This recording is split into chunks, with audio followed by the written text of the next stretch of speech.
Sleuth Tales Untold Stories। दोस्तों, पिछले episode में हमने देखा था कि फराह और उसके दोस्तों का वह खौफनाक सफर जो शुरू हुआ था स्कर्दू के बर्फ से ढके पहाड़ों की खूबसूरती से, लेकिन खत्म हुआ एक ऐसी कब्रिस्तान में जहां जिंदगी और मौत का फर्क मिट चुका था। होटल जो उन्हें अपना आसरा लग रहा था, सुबह होते ही एक धोखे के सिवा कुछ नहीं था। और अब पार्ट 2 में देखिए कैसे यह कब्रिस्तान उनकी जिंदगियों को अपनी खाल में लपेट लेता है। लेकिन शुरू करने से पहले दोस्तों, इस वीडियो को लाइक कर दो, क्योंकि एक वीडियो के लिए बहुत मेहनत लगती है। आपका एक लाइक मेरी बड़ी मोटिवेशन होगी। और अगर आपने अभी तक मेरे चैनल को सब्सक्राइब नहीं किया है तो नीचे दिए गए सब्सक्राइब बटन को दबाना ना भूलें और बेल आइकन को भी दबाएं ताकि हर नई वीडियो का नोटिफिकेशन आपको मिलता रहे। अब अपनी सीट बेल्ट बांध लो, क्योंकि यह सफर आसान नहीं होने वाला। Sleuth Tales Untold Stories। Farah, Ibrahim, हानिया और दानिया, सबके चेहरे पर वही डर था जो किसी ने कभी महसूस नहीं किया होगा। कल रात तक जो पैलेस होटल उनका ठिकाना था, आज सुबह उठते ही वह एक पुरानी सुनसान कब्रिस्तान में बदल चुका था। फराह और उसके दोस्तों के चेहरे का रंग उड़ चुका था। कब्रिस्तान का मंजर उनकी आंखों के सामने था। खंडहर, टूटी हुई कब्रें और हवाएं जो जैसे चीख रही थीं। इब्राहिम ने अपना फोन निकाला। गूगल मैप्स पर अभी भी पैलेस होटल दिखा रहा है, लेकिन यह तो उसका हाथ कांपने लगा। हानिया ने चीख कर कहा, यह कैसे हो सकता है? हमने तो कल ही यहाँ होटल में रात गुजारी थी। डर के मारे दानिया ने अपनी दुआ की किताब पकड़ ली। अल्लाह हमें बचाए। फराह ने कहा, वक्त जाया किए बिना यहां से निकलते हैं। हमें सैफ को ढूंढना है। उन्होंने गाड़ी स्टार्ट करने की कोशिश की, लेकिन गाड़ी स्टार्ट नहीं हुई। इब्राहिम ने देखा और एक बुरी खबर सुनाई। गाड़ी में पेट्रोल खत्म हो चुका है। अब उनके पास कोई और चारा नहीं था। उन्होंने फैसला किया कि रात गाड़ी में ही बिताएंगे, लेकिन यह इतना आसान नहीं था। कब्रिस्तान के सामने गाड़ी में सोना, सब जाग ही रहे थे। 2 घंटे गुजर चुके थे। रात और गहरी हो चुकी थी। सब गाड़ी में बैठे थे। खामोशी इतनी थी कि उनकी सांसें भी सुनाई दे रही थीं। फराह ने अपनी आंखें बंद कर रखी थीं। उसके दिमाग में सिर्फ सैफ की यादें घूम रही थीं। तभी नॉक नॉक, गाड़ी की खिड़की पर दस्तक हुई। सबने एक दूसरे की तरफ देखा। बाहर कोई नहीं था। फिर से नॉक नॉक नॉक। अब की बार खिड़की पर जोर से दस्तक हुई। सबने झटके से देखा।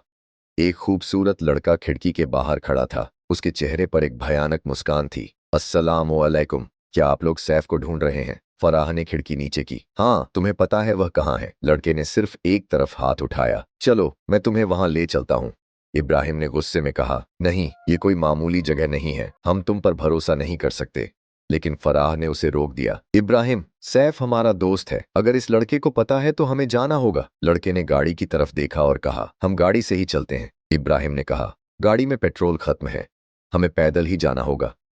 ये सुनकर लड़का मुस्कुराया। मैं गाड़ी स्टार्ट करता हूँ। अचानक गाड़ी स्टार्ट हो गई। सब हैरान रह गए, लेकिन उन्होंने बिना वक्त जाया किए उसके साथ जाने का फैसला किया। गाड़ी एक पतली सी सड़क पर चल पड़ी। एक तरफ ऊंचे पहाड़ और दूसरी तरफ गहरी खाई। फराह ने पूछा, कितनी देर लगेगी अहमद तक पहुंचने में? लड़का मुस्कुराया और बोला, बस थोड़ा ही दूर है। तभी अचानक गाड़ी एक झटके से रुक गई। फराह का दिल जोर से धड़कने लगा।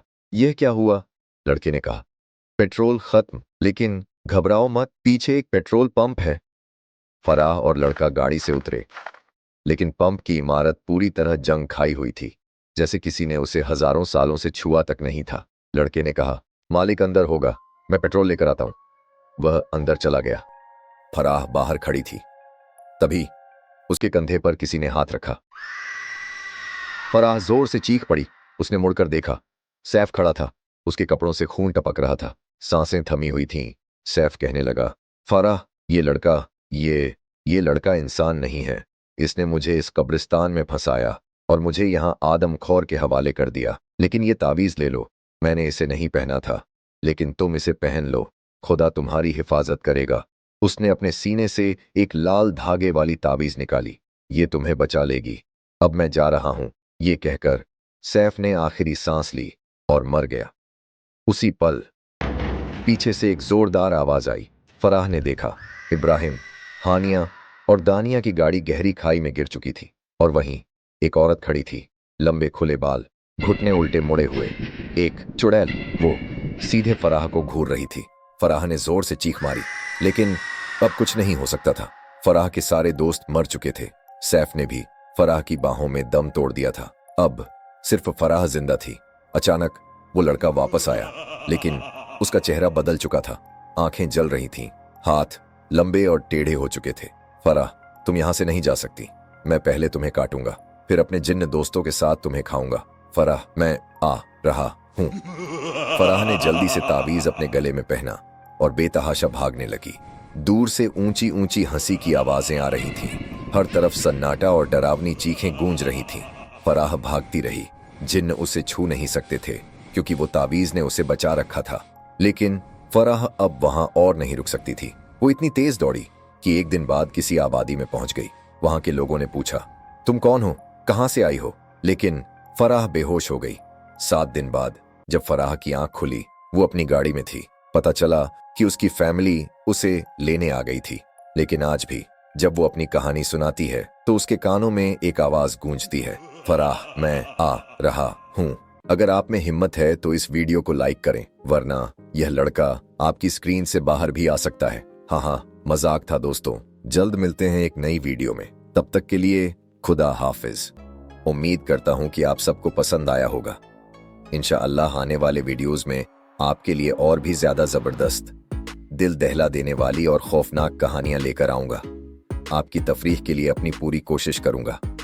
अगर आपको वीडियो पसंद आया हो तो लाइक करें, कमेंट करें और मेरे चैनल को सब्सक्राइब करना मत भूलें। मिलते हैं अगली वीडियो में। तब तक के लिए अल्लाह हाफिज।